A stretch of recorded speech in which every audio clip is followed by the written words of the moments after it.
जय हिंद दोस्तों, welcome back to PDA classes. PDA classes में अपन ने काइनेमैटिक्स के सारे टॉपिक्स कवर कर लिए हैं, जिसमें आपका distance, displacement, acceleration, motion, retardation, velocity क्या कहलाती है, स्पीड क्या कहलाती है, डिस्प्लेसमेंट क्या कहलाता, स्केलर क्वांटिटी, वेक्टर क्वांटिटी, ये आठों के आठों टॉपिक्स आपके काइनेमैटिक्स के खत्म हो चुके हैं।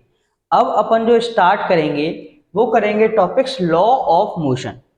लॉ ऑफ मोशन अपन को पढ़ना क्या है, देखो सबसे पहले टॉपिक्स पढ़ लो। टॉपिक्स आज कुछ ज्यादा नहीं पढ़ाऊंगा, आज थोड़ा इंट्रोवर्ट रहेगा थोड़ा सा, जिसमें आपको मैं बताऊंगा लॉ ऑफ मोशन में अपन को पढ़ना क्या क्या है और उससे रिलेटेड अपन को कौन कौन से टॉपिक्स पर खास फोकस करना है। पहला, अपन को लॉ ऑफ मोशन में सारे के सारे तीनों के तीनों लॉ पढ़ने हैं। First law, second law, third law, जो कि सबसे ज्यादा इंपॉर्टेंट है। सेकंड अपन पढ़ेंगे मोमेंटम। मोमेंटम सबसे ज्यादा इंपॉर्टेंट ऐसा टॉपिक है जो आपकी हर आने वाले टॉपिक्स में काम आएगा। इसके बाद अपन पढ़ेंगे conservation of momentum. Momentum conserve कैसे होता है, क्या होता है कंजर्वेशन ऑफ मोमेंटम, ये सारी चीजें।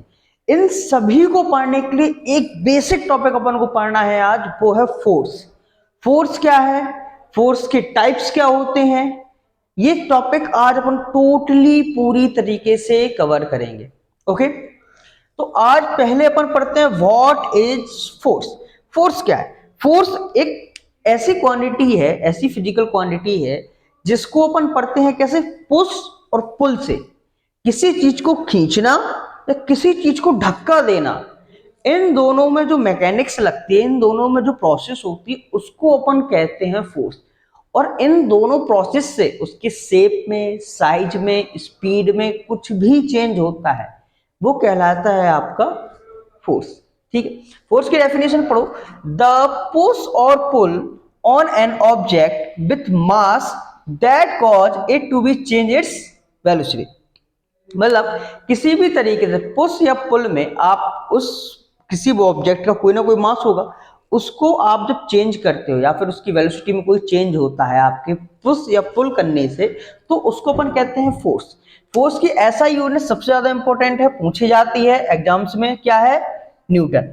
इसका डायमेंशन फॉर्मूला याद रखिएगा, mLT_T-2, बहुत जरूरी है। अब इसी की कई बार मैंने देखा है कि बहुत सारे कॉम्पिटिटिव एग्जाम में उसकी CGS यूनिट पूछ लेते हैं।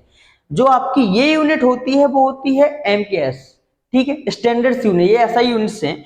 उसी का एक फॉर्म होता है CGS, मतलब सेंटीमीटर, ग्राम एंड सेकेंड्स में, जिसमें आपको क्या पढ़ना है, इसकी यूनिट्स क्या होती है? डाइन। क्या होती है? डाइन, वो वाली डाइन नहीं, डाइन। ठीक है, इसका क्या होता है? ग्राम सेंटीमीटर पर सेकेंड स्क्वायर। बहुत इंपॉर्टेंट है, पूछा गया है कई बार। अब इसके बाद देखो, सबसे इंपॉर्टेंट अपन को ये चीज ध्यान रखनी है, बहुत सारे न्यूमेरिकल्स इससे आते हैं, चाहे वो आपके SSC हो, चाहे वो आपका NDA हो, चाहे CDS हो, उसमें सबसे ज्यादा यूज होने वाला अगर कोई फॉर्मूला तो यही है, force equals to mass into acceleration, where m is the mass and a is the acceleration. अब अपन को पढ़ना है टाइप ऑफ फोर्सेस। सबसे ज्यादा ये कॉन्सेप्टुअल ऐसा रहता है कि अपन को फोर्स के भी क्या कुछ टाइप होते हैं। हाँ, फोर्स के दो टाइप होते हैं, पहला होता है कॉन्टैक्ट फोर्स एंड सेकंड होता है non contact force. Contact force का आप नाम ही समझ रहे हो, कॉन्टैक्ट का मतलब किसी चीज से कनेक्ट, किसी चीज से टच होना। कॉन्टैक्ट का मतलब होता है किसी चीज से कनेक्ट होना। अब कनेक्ट आप कैसे होगे? जब आप उसके कॉन्टैक्ट में आओगे।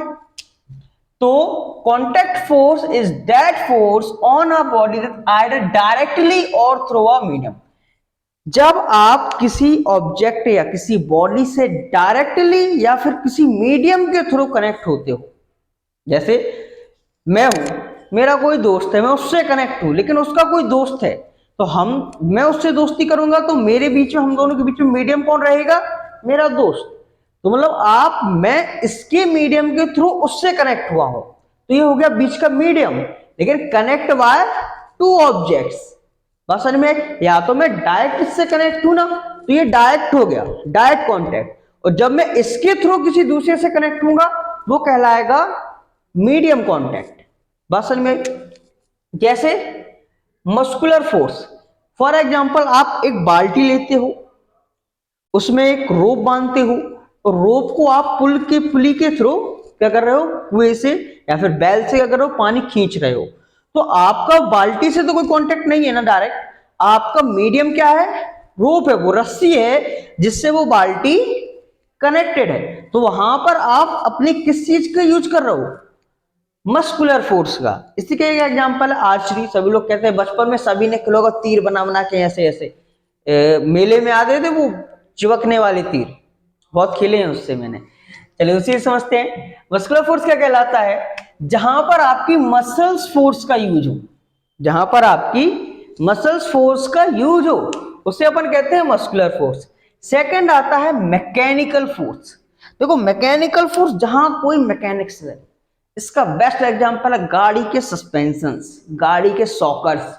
जब आप स्पीड में किसी ब्रेकर से टकराते हो या ब्रेकर्स के ऊपर जाते हो तो गाड़ी दब जाती है, जैसे ही ब्रेकर पार हुआ गाड़ी नॉर्मल कंडीशन में।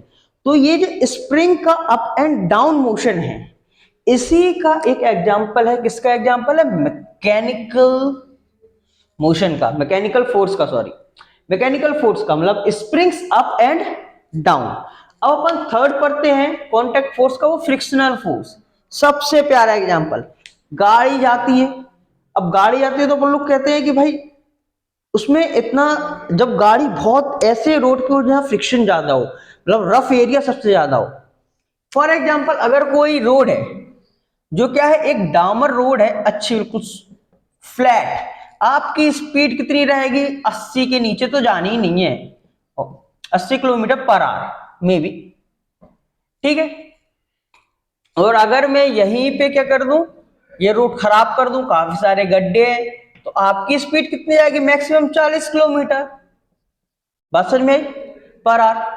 तो क्या समझ में आ रहा है, दोनों में क्या बढ़ रहा है, फ्रिक्शन बढ़ रहा है, और फ्रिक्शन बढ़ने से आपकी फोर्स की वैल्यू बढ़ रही है। अगर फ्रिक्शन ज्यादा बढ़ेगा तो फोर्स की वैल्यू भी ज्यादा बढ़ेगी। इसको ऐसे समझो, अगर फ्रिक्शन बढ़ता है तो फोर्स की वैल्यू भी बढ़ती है। इसके बाद अपन पढ़ेंगे विस्कस फोर्स क्या कहलाता है। विस्कस फोर्स कहलाता है किसी भी लिक्विड ऑब्जेक्ट्स का मूव करना। जैसे आप बचपन में सभी ने पानी गिरा दिया होगा, मम्मी ने बहुत डांटा होगा, या चाय गिरा दी होगी तो बहुत डांट पड़ती है ऐसे में। तो जब आप कोई भी वाटर सरफेस, वाटर ऑब्जेक्ट्स को या फिर लिक्विड ऑब्जेक्ट्स को डालते हो और वो सरफेस में फैल जाता है, तो उसकी जो फैलने की कैपेसिटी है वो कहलाता है विस्कोसिटी। क्या कहलाती है, विस्कोसिटी। जितना गाढ़ा आपका ऑब्जेक्ट होगा, जितना गाढ़ा आपका वो लिक्विड होगा, उसकी विस्कोसिटी उतनी ही हाई होगी।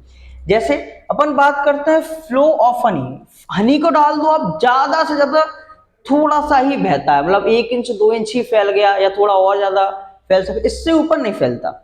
लेकिन बात करें अपन नॉन कॉन्टैक्ट फोर्सेस की, तो ऐसे कॉन्टैक्ट जिनका आप डायरेक्ट और मीडियम दोनों की तरह, आपको कोई कॉन्टैक्ट नहीं होता, उससे कोई भी रिलेशन नहीं होता, बस आप कनेक्ट होते हो किसी इंडिविजुअल फोर्स के through. For example gravitational force है, क्या आप उससे कनेक्ट हो गया, नहीं, लेकिन हमको फील होता है ग्रेविटेशन है। Second electrostatics force, magnetic force, centrifugal and centripetal force. ये दो कुछ ऐसे एग्जांपल्स हैं जो नॉन कॉन्टैक्ट फोर्स के हैं। कॉन्टैक्ट फोर्स के हो गया, नॉन कॉन्टैक्ट फोर्स हो गया। एक बार सभी को थोड़ा फास्ट रिवीजन करते हैं अपन। क्या क्या पढ़ना है, लॉ ऑफ मोशन पढ़ना है, मोमेंटम पढ़ना है, कंजर्वेशन ऑफ मोशन, मोमेंटम पढ़ना है। फोर्स क्या कहलाता है, किसी भी ऑब्जेक्ट को पुश करना या पुल करना, या उसकी वजह से आपकी शेप, साइज एंड स्पीड में चेंज होता है, उसको अपन फोर्स कहते हैं। इसकी ऐसा unit Newton, dimension formula mLT-2, CGI formula डायन मीटर ग्राम पर सेकेंड स्क्वायर। इसके बाद अपन क्या पढ़ेंगे, फॉर्मूला क्या होता है, मास into acceleration. Most important formula है, दिमाग में रखेगा। टाइप ऑफ फोर्सेस क्या क्या कहलाते हैं, contact forces and non contact forces. अपना फोर्स का पूरा टॉपिक कंप्लीट हो गया। अब इससे रिलेट करके अपन पढ़ेंगे आने के टॉपिक्स, जिसमें अपन पढ़ेंगे लॉ ऑफ मोशन क्या कहलाता है, मोमेंटम्स क्या कहलाता है, कंजर्वेशन ऑफ मोमेंटम क्या कहलाता है। सारे टॉपिक्स आई होप आप लोगों को समझ में आए होंगे। आने वाले वीडियोस में आपको बाकी सारे टॉपिक्स कवर करवाए जाएंगे। थैंक यू सो मच, जय हिंद।